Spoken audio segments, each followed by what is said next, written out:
दो वर्णों के मेल से उत्पन्न विकार को हम संधि करते हैं। और आ मिला तो बना आ, शब्द क्या बन गया? रामायण। संधि निम्नलिखित 3 प्रकार के होते हैं। कितने प्रकार के? 3 प्रकार के होते हैं। स्वर संधि में स्वर वर्णों का मेल होता है, जैसे हिम, आल बराबर हुआ हिमालय। व्यंजन संधि क्या होता है? जिसमें व्यंजन व्यंजन का मिश्रण होता है। इसका विसर्ग संधि में क्या होता है कि विसर्ग का मिश्रण होता है वर्ण के साथ। वर्ण या तो पहले आए या तो बाद में। जय हिंद दोस्तों, स्वागत है आप सभी का आज के इस सेशन में। आज हम बिहार बोर्ड क्लास 9, 10th और 12th इस पैटर्न पर आधारित हिंदी व्याकरण के एक टॉपिक यानी संधि को पढ़ेंगे। आज के इस वीडियो में हम वन शॉट पूरे संधि चैप्टर को कंप्लीट करेंगे। चलिए शुरुआत करते हैं। हमारा टॉपिक है संधि।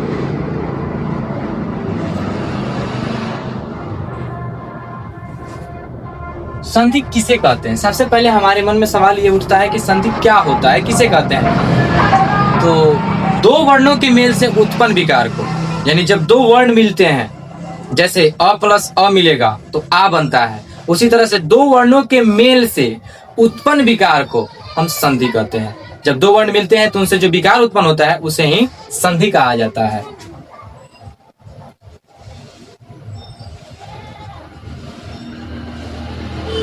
दो वर्णों के मेल से उत्पन्न विकार, उत्पन्न विकार संधि कहलाता है। एग्जाम्पल के तौर पर, एग्जाम्पल के लिए हम इसे ऐसे समझते हैं,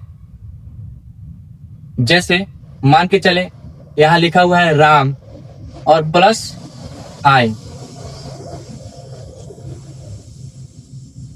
राम प्लस आई, दो वर्ण है। देखिए राम, इसमें भी अ छिपा हुआ है और यहाँ आ दिखाई दे रहा है, तो अ यहां से हमने निकाल लिया अ और फिर प्लस आ बराबर बना आ, तो यानी रामायण, रामायण ये बना सब। यानी इन दो वर्णों के मेल से उत्पन्न क्या हुआ? आ हुआ। अ और आ मिला तो बना आ, शब्द क्या बन गया? रामायण। यहाँ राम था लेकिन यहाँ माँ हो गया, यहाँ म था और यहाँ माँ हो गया। तो दो वर्णों के मेल से जो विकार उत्पन्न होता है उसे ही हम संधि कहते हैं। एक और उदाहरण लेते हैं, जैसे हिम प्लस आल, हिमालय बनता है। हिम जोड़ आलय के मेल से हिमालय बनता है। इसमें भी देखिए, जब म कह रहे हैं तो इसमें अ है और उसके बाद आल है तो आ है, तो अ और आ के मिलने से क्या बना? आ बना। यानी म में आ छिपा हुआ है और आ लगा दिए तो माँ बन गया हिमालय, हिमालय। दो वर्णों के मेल से उत्पन्न विकार को संधि कहते हैं। संधि निम्नलिखित 3 प्रकार के होते हैं। कितने प्रकार के? 3 प्रकार के होते हैं, उन्हें पढ़ते हैं। चलिए, संधि 3 प्रकार के होते हैं। एक स्वर संधि, दूसरा व्यंजन संधि, तीसरा विसर्ग, तीसरा विसर्ग संधि। संधि 3 प्रकार के होते हैं, एक स्वर, दूसरा व्यंजन, तीसरा विसर्ग। स्वर संधि यानी स्वर वर्णों के मेल से। यहाँ पर अभी हमने जो भी मिलाया है वो स्वर वर्ण ही था।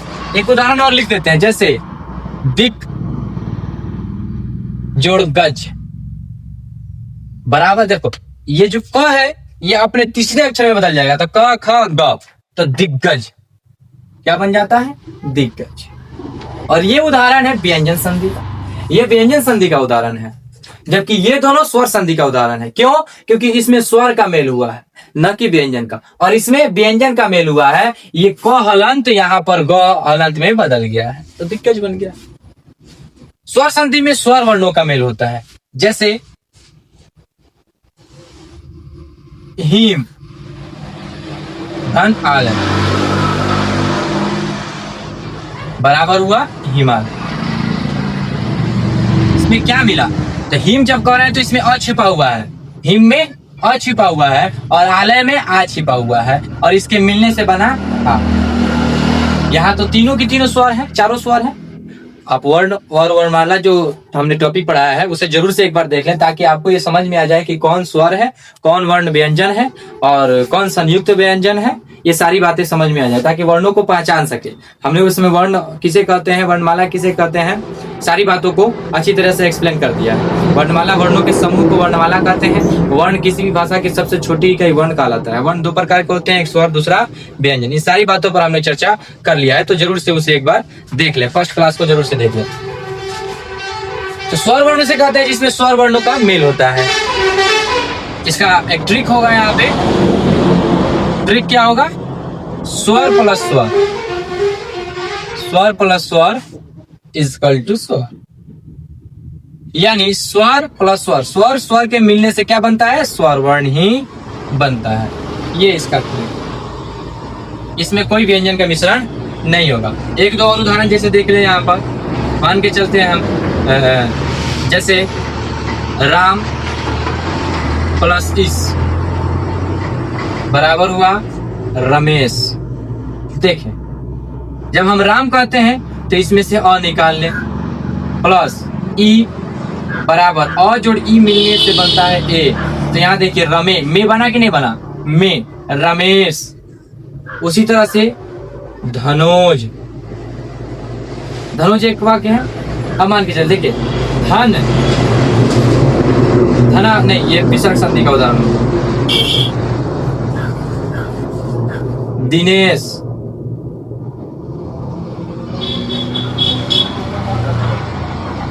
दिन धन इस, दिनेश। यहां पर भी वही है, अ और ई के मिलने से ए बना। तो ये बातें समझ में आ गई। उसके बाद इसके भी प्रकार को समझने की कोशिश करेंगे थोड़ी देर बाद। उसके बाद होता है व्यंजन संधि। व्यंजन संधि क्या होता है? जिसमें व्यंजन व्यंजन का मिश्रण होता है। इसका ट्रिक क्या है? ट्रिक सिंपल है। ट्रिक सिंपल है कि व्यंजन प्लस व्यंजन कॉल्ड, यानी इज इक्वल टू व्यंजन। यानी व्यंजन वर्ण जब एक दूसरे से मिलता है तो उससे जो विकार उत्पन्न होता है उसे व्यंजन संधि कहते हैं। व्यंजन संधि कहते हैं। एग्जाम्पल के तौर पर, जैसे दिक् प्लस गज बराबर दिग्गज। इसमें कोई स्वर नहीं है, व्यंजन का डायरेक्ट व्यंजन से मिश्रण हुआ है। व्यंजन व्यंजन से डायरेक्ट मिला है। उत प्लस लास बराबर उल्लास। सिंपल है। अब हमारी बातचीत होगी विसर्ग संधि पर। तो चलिए शुरू करते हैं विसर्ग संधि पर। यहां लिख लेते हैं, वहां जगह नहीं। विसर्ग संधि,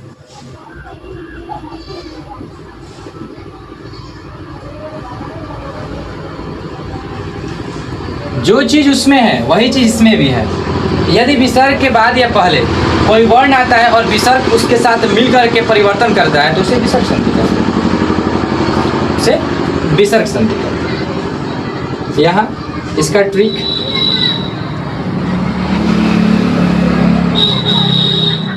विसर्ग प्लस वर्ण, पहले भी हो सकता है और बाद में भी हो सकता है।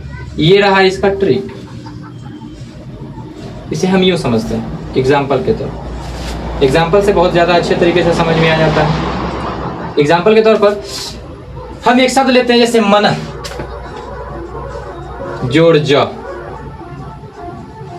अब देखिए, जब हम मना कहते हैं तो विसर्ग को यदि हम अलग हटा दे रहे हैं तो न हो रहा है, न के अंदर अ छिपा हुआ है और अ और विसर्ग दोनों मिल करके ओ में परिवर्तित हो जाते हैं, तो ये नो बन जाता है। क्या बन जाता है? नो, मनोज। यानी विसर्ग के मिलने से इसमें विसर्ग को हमने अलग कर दिया, यहाँ विसर्ग को हमने अलग कर दिया, उसके बाद न बचा, तो न में क्या छिपा हुआ है? अ छिपा हुआ है, तो अ और विसर्ग मिलकर के क्या बन गया?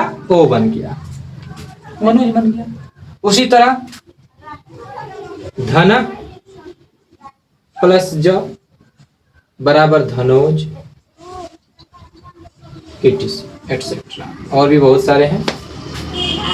तो ये रहा संधि। एक बार रिवीजन कर देते हैं, उसके बाद मिटा करके हम स्वर संधि के प्रकार को पढ़ेंगे। और अपनी इस क्लास को खत्म करेंगे। संधि, दो वर्णों के मेल से उत्पन्न विकार को संधि कहते हैं। जैसे हिम प्लस आलय हिमालय, राम प्लस इस रमेश, दिग प्लस गज दिग्गज। संधि तीन प्रकार के होते हैं, एक स्वर संधि, व्यंजन संधि और विसर्ग संधि। पहला स्वर, दूसरा व्यंजन, तीसरा विसर्ग। उसके बाद स्वर संधि किसे कहते हैं? तो स्वर वर्णों के मेल से उत्पन्न विकार को स्वर संधि कहते हैं। जैसे हिम प्लस आलय हिमालय, राम जोड़ीस रमेश, ये सब स्वर संधि के उदाहरण हो गए। स्वर संधि के 5 प्रकार होते हैं जिन्हें अब हम थोड़ी देर में पढ़ेंगे। उसके बाद हमने पढ़ा व्यंजन संधि।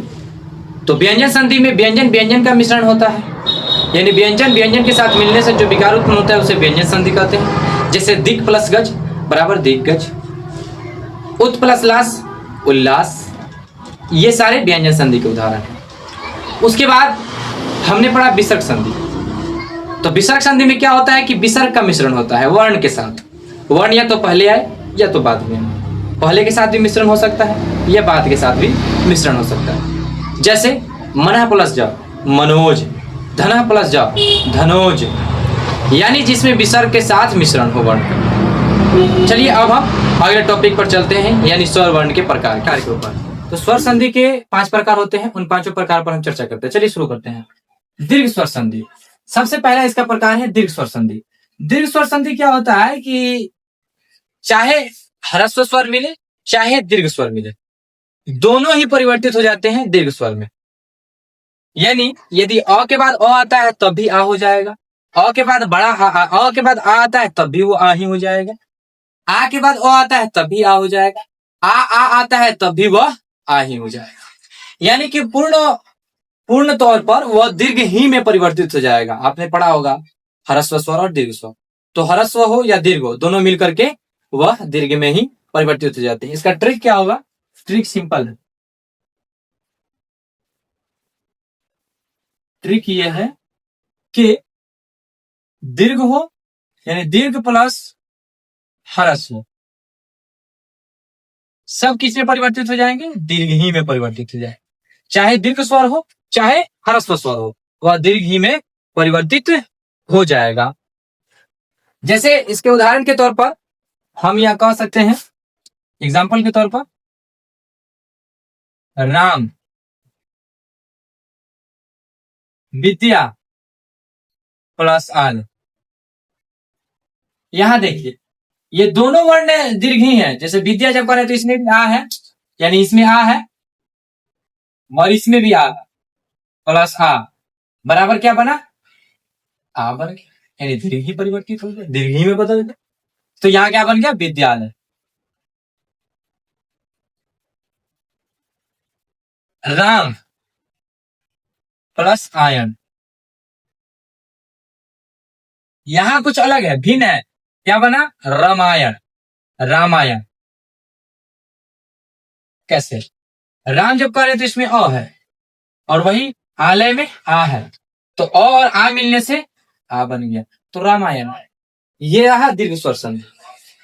यानी इसको ऐसे कहते हैं दीर्घ और ह्रस्व, चाहे दीर्घ पहले हो या ह्रस्व बाद में हो, या ह्रस्व पहले हो दीर्घ बाद में हो, इन दोनों के मिलने से बनेगा क्या? तो दीर्घ ही बनेगा, तो उसे हम दीर्घ स्वर संधि कहते हैं। अब थोड़ा सा इसे और आगे बढ़ते हैं। जैसे यहाँ पर अ प्लस अ के मिलने से आ बना है, आ प्लस आ के मिलने से भी आ बना है, ई प्लस ई के मिलने से ई बनेगा, उ प्लस उ के मिलने से उ बनेगा। उसी तरह उसमें थोड़ा सा और अपडेट हो जाता है। ये जो स्वरें होंगी इसके बाद गुण स्वर संधि में, इसमें जो स्वरें आएंगी वो एक दूसरे से भिन्न होंगी। जैसे अ के बाद ई आएगा, अ के बाद अ नहीं आएगा, अ के बाद ई आएगा, तो अ और ई मिलने से ए बन जाते हैं। यानी इसमें फर्स्ट ऑफ ऑल, यानी इसको ऐसे समझते हैं कि इसमें केवल ए और ओ बनेगा। क्या बनेगा? ए और ओ। तो चलिए शुरू करते हैं।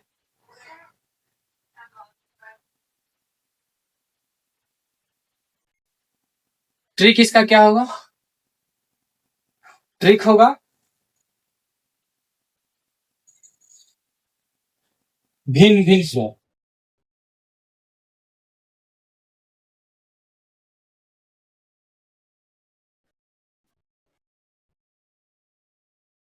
भिन्न स्वर प्लस भिन्न स्वर। जैसे एग्जाम्पल के तौर पर हम इसे यूं समझते हैं कि मान के चले एक शब्द लिया हमने, राम प्लस इस, एक हमने ये शब्द ले लिया, ये इसके अंदर राम जब कह रहे तो इसमें अ छिपा हुआ है, इसमें क्या छिपा हुआ है, अ है। और इस जब कह रहे तो यहाँ तो ई तो दिखाई दे रहा है। अ और ई दोनों भिन्न स्वर है, अ अलग है और ई अलग है, तो अ प्लस ई के मिलने से ए बनता है। उसी तरह अ प्लस उ के मिलने से ओ बनता है। जैसे महा प्लस उदय, मान के चले यहां आ दे दिए, इसका क्या होगा, महा जोड़ उदय बराबर क्या होगा, महोदय। सिंपल है, बहुत इजी है, संधि बहुत आसान है, समझना बहुत इजी है। राम प्लस इस तो क्या होगा, रमेश। एक शब्द हो गया ओ का और एक शब्द हो गया ए का, तो ये रहा गुण स्वर संधि। दीर्घ में क्या होगा, आ बनेगा, बड़ा ऊ बनेगा, बड़ा ई बनेगा। वही गुण में क्या होगा कि ए बनेगा और ओ बनेगा। सिंपल सी बात है कि इसमें क्या क्या बनेगा, ए बनेगा और साथ में ओ बनेगा। इसमें जितना भी दीर्घ है वो दीर्घ बनेंगे। जैसे हरस्व, हरस्व के बाद दीर्घ ई, दीर्घ उ और आ, ये सारे चीज बनेंगे। ये 3 लेटर इसमें बनेंगे, आ, दीर्घ ई, दीर्घ उ और एक दीर्घ री, बड़ा री। ये रहा ह्रस्व और गुण। उसके बाद होता है वृद्धि स्वर संधि, इसमें कुछ नहीं करना है। वृद्धि स्वर संधि जैसे यहाँ ए ओ बना है, यहीं पर यह आके करके आए और ओ बन जाएगा। यहाँ क्या होगा कि अ के बाद ई आके तब ये बना था, और उसमें कुछ नहीं, अ के बाद ए आ जाएगा डायरेक्ट, तो वो ऐ बन जाए। क्या बन जाएगा, ऐ बन जाएगा। देखिए कैसे,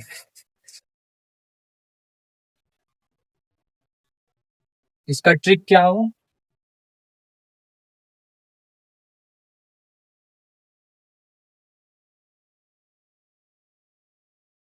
आ प्लस ए बराबर ऐ, अ जोड़ ओ बराबर अ।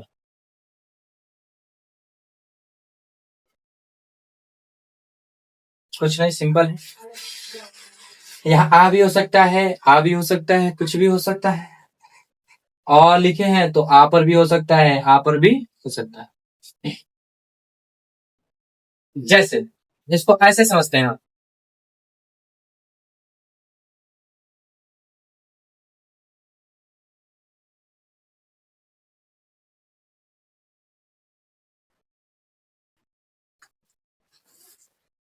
इसको हम ऐसे चल समझते हैं, जैसे सदा प्लस एव, सदैव। एग्जाम्पल के तौर पर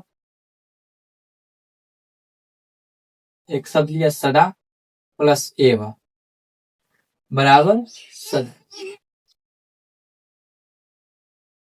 सद, कुछ भी हो सकता है। इसमें क्या है, जब सदा हमने कहा तो आ आया, प्लस एव में ए आया, बराबर क्या बना, आ और ए के मिलने से ऐ बन गया, सदैव बन गया, सदैव बन गया। उसी तरह महा प्लस औषधि बराबर क्या बना, महोषधि, महोषधि। महा हमने जब कहा तो आया, धन। औषधि भी हो सकता है, औषधि भी हमने औषधि लिखा है। महा हमने कहा तो आया और औषधि ओ आया, बराबर क्या बना, आ और ओ के मिलने से ओ बन गया, महोषधि। ये रहा वृद्धि स्वर। उसके बाद आता है यण स्वर संधि। तो यण स्वर संधि में क्या होता है, य और व बनता है। इसमें हमने समझ लिया, आय बनेगा और औ, बस। और ये रहा यण स्वर संधि। तो यण स्वर संधि में इसको हम यहां समझ देते हैं, या यहां समझेंगे। इसमें क्या बनेगा, य और व। जस्ट दीर्घ स्वर संधि नहीं, गुण स्वर संधि का जस्ट विपरीत हो जाएगा। यहाँ पर अ के बाद ई आ रहा है, वही इसका उल्टा हो जाएगा, ई के बाद अ आएगा। तो यानी ई के बाद यदि अ आता है तो क्या बनेगा, य, ई अ, ई अ। वही अगर उ के बाद अ आता है तो उ अ, यानी व, उ अ व। जैसे यहां ऐसे समझते हैं, कि यदि अ के बाद नहीं, यदि ई के बाद अ आए चाहे आ, यदि ई के बाद अ आएगा तो य बनेगा, और ई के बाद ऊ के बाद अ आएगा तो वो। अब वही अगर ई के बाद अ ना आकर के आ जाए तो या बनेगा, ई के बाद अ ना, ऊ के बाद अ ना आकर के आ जाए तो वाह बनेगा। सिंपल सी बात है। जैसे इसके एग्जाम्पल के तौर पर हम ये समझ लें कि भानु, एक एग्जाम्पल लिया हमने, भानु प्लस आन, भानु प्लस आन। अब देखिए यहाँ ऊ है और यहाँ आ है, इसमें से हमने निकाला ऊ निकाला, और यहां से हमने निकाला आ, ऊ, और यहां से निकाला आ। अब ऊ और आ मिलके क्या बनेगा, वाह। क्या बना, वाह। तो यानी कि भवान, भनवान, भनवान। इसी तरह से कई शब्द ऐसे हैं जो बन सकते। तो यानी ई के बाद आ आए तो यह बन जाए, ऊ के बाद आ आ जाए तो वह बन जाए, ऊ के बाद आ आए तो वाह बने, और ई के बाद आ आए तो या बने। सिंपल सी बात है।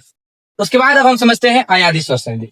अयादी स्वर संधि में जब इसका मिश्रण होता है तो वृद्धि स्वर संधि और दीर्घ स्वर संधि का मिश्रण होता है। देखिए कैसे, ऐसे ही समझते हैं इसको हम यहां लिखें, ट्रिक इसका लिखेंगे। ट्रिक, इसका ट्रिक क्या है, नहीं अयादी गुण और दीर्घ, वृद्धि और दीर्घ। तो वृद्धि पहले और फिर दीर्घ बराबर क्या बनेगा, अयादी से। एग्जाम्पल के तौर पर समझते हैं, एग्जाम्पल से ज्यादा समझ में आ रहा है। एग्जाम्पल के तौर पर हम एक शब्द लेते हैं, जैसे ने, हमने एक शब्द लिया ने प्लस अन। देखिए जब ने हमने कहा तो इसमें ए है, क्या है, ए, जोड़ अन तो यानी अ है, बराबर क्या बना, अ य, अ य, ए अ, ए अ यानी अ य, अ य। तो क्या बन गया ये शब्द, ने प्लस अन के मेल से मिलने से बना नयन, नयन। उसी तरह भो प्लस अन बराबर भवन। इसमें भी क्या मिला हुआ है, भो जब हम कह रहे हैं तो ओ आया, जोड़ अन में ओ आया तो क्या बना, ओ, भवन। और वही अगर ओ के बाद अ हो तो आओ, आओ। ठीक है, तो ये अयादी संधि हो गया। स्वर संधि निम्नलिखित 5 प्रकार के होते हैं, एक दीर्घ, गुण, वृद्धि, यण, अयादी और दीर्घ, गुण, वृद्धि, यण और अयादी। ये 5 संधि होते हैं।